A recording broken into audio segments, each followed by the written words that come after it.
새해가 밝았지만 코로나19 여파로 지역 경제는 여전히 움츠러든 모양새입니다.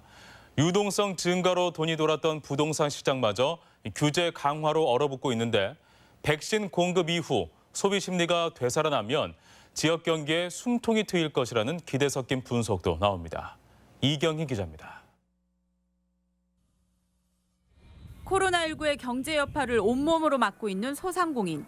방역을 위해 정부 정책에 협조하며 1등 공신의 역할을 하고 있지만 길어지는 감염병 대유행에 지쳐가는 게 사실입니다. 진짜로 장사 우리 10분의 1도 안 돼. 하루에 10몇만 원어치도 안 팔려 지금. 완전히 적자야. 꽁꽁 얼어붙은 취업 시장을 견뎌내는 청년들도 어서 이 위기가 지나가길 바랄 뿐입니다. 취업문은 계속 좁아지는데 예비 취업자는 누적되면서 경쟁에 대한 압박이 가중되고 있습니다. 사실 상반기가 많이 안 뜰 것 같아서 그냥 하반기 보고 준비하고 있고 안 뜰 거 알고 있으니까 의욕도 많이 안 나는 것 같아요. 전북 상공회의소 협의회가 도내 126개 기업을 대상으로 물었더니 올해 경기가 지난해보다 더 악화되고 취업문도 더 좁아질 것이라는 응답이 높았습니다. 현대중공업 군산조선소 재가동 소식은 여전히 깜깜하고 군산 OCI의 가동 중단 여파가 계속되는 등 제조업 분야는 올해도 위축세가 이어질 것으로 보입니다. 전라북도는 공공일자리를 포함해 총 8만여 개의 일자리를 만든다는 계획이지만 지속 가능한 양질의 일자리를 창출하는 게 관건입니다.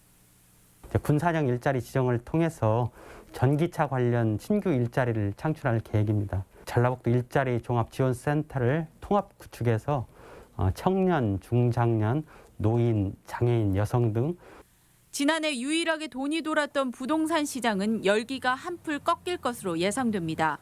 분양가의 2배 이상 올랐던 신축 아파트는 지난달 18일 전주가 조정 대상 지역이 된 이후 거래가 뚝 끊겼습니다. 1,800건에 육박하던 아파트 거래량은 10%까지 떨어졌고 신도시 아파트 거래는 한두 건에 불과했습니다. 고공행진하던 신규 아파트 가격은 약간 하락한 정도에서 보합세에 접어들겠지만 전세 시장은 여전히 불안합니다. 공급 물량이 전혀 없어요. 없는 상태이기 때문에 여기다가 또 봄철 이사철까지 돌아오면은 거의 전세 대란, 또 전세 난민 현상이 유례 없는 팬데믹에 생산과 소비가 모두 감소한 상황. 결국 크게 위축된 소비 심리를 되찾는 게 지역 경기 회복의 열쇠가 될 것으로 보입니다. 서비스업, 특히 전라북도 같은 경우 관광 산업이 거의 예전만큼 이제 관광객 수요를 이제 얼마나 가져올 거냐, 그게 이제 핵심이 될 것 같습니다.